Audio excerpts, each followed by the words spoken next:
Pinapangarap mo bang bahay ay gaya nito?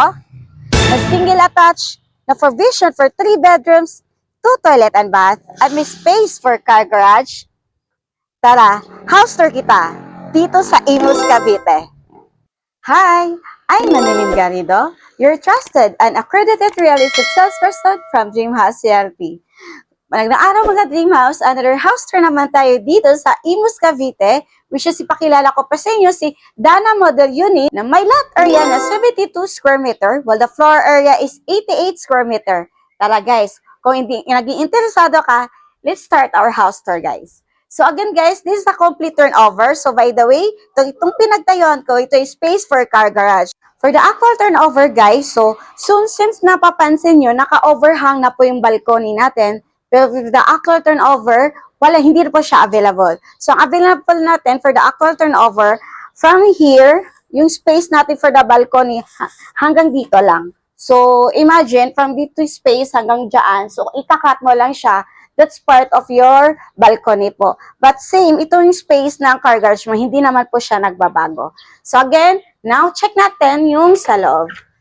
So ito na yung space for the ground floor. So since ito ay complete turnover guys, so kulang na lang po yung mga gamit. So meron na po siyang tiles, fully painted na po yung mga walls natin hanggang sa ceiling. So less hassle na po sa inyo kung ikaw ay naghahanap ng property na as in, gamit na lang talaga ang kulang, this is the best option for you po. So again, so dito sa space na to, or sa area na to, which is space for your living area. So, maganda siya dahil po natural light na since ito ay may malaking bintana na din po. Ikaw, which is the encasement type of window po.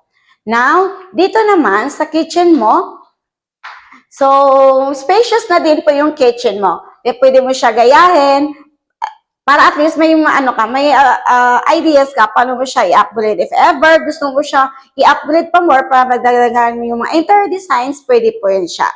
Then, dito naman sa ground floor, meron na din po tayong toilet and bath, which is naka-tiles na din po siya. Then, yung door natin, PVC type, and of course, complete pictures na din po siya, which is mayroon na po siyang toilet with flush type, lavatory, shower, and meron na po siya tayong awning type na window. So, dito, sa ground floor natin, meron po tayong service area. So guys, dito sa service area natin, so spacious pa kung tutuusin. So imagine, ganun pa siya kalapad. So pwede mo po siya i-expand yung likod mo para po ma-maximize pa po yung space para yun, at least magamit mo pa. So dito naman, meron na din po tayong kitchen.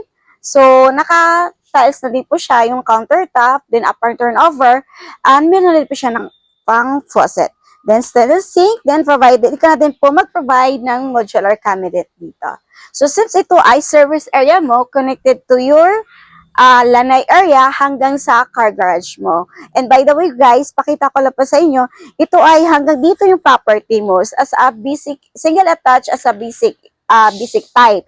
So kung napapansin nyo, meron pa tayong space hanggang doon, which is tinatawag natin expansion. Pero unfortunately, hindi na po siya available po. So available nating property hanggang dito lang. So hindi na siya kasama sa inventory. So again, balik tayo po. So check naman natin yung going second floor.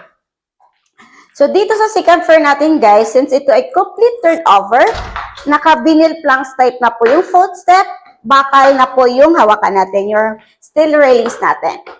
So going here, second floor.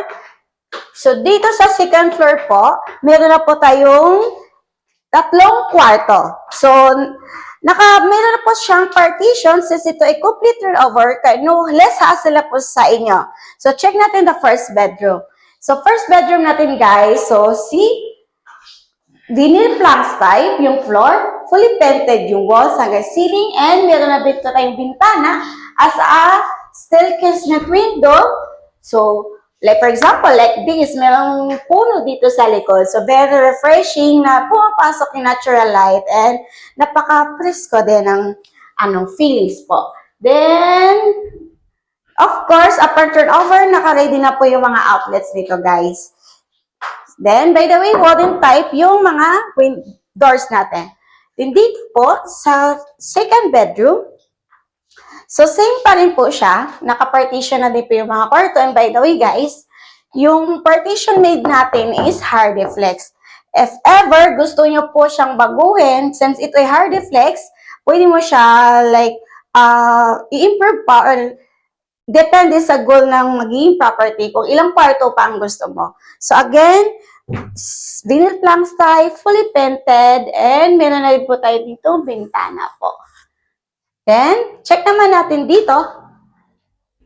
Before checking the master bedroom, pakita ko muna sa inyo na dito sa second floor, meron na rin po tayo another toilet and bath.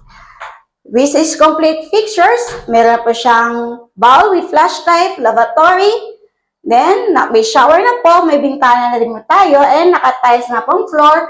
Then, fully painted. Same na po sa ground floor. And take note guys ito ay common toilet and bath, but at the same time, may all access going to your master bedroom.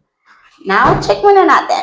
So, the last kwarto natin dito, which is the master bedroom. So, yung pinakita ko sa inyo kanina, which is the toilet and bath, ito yun.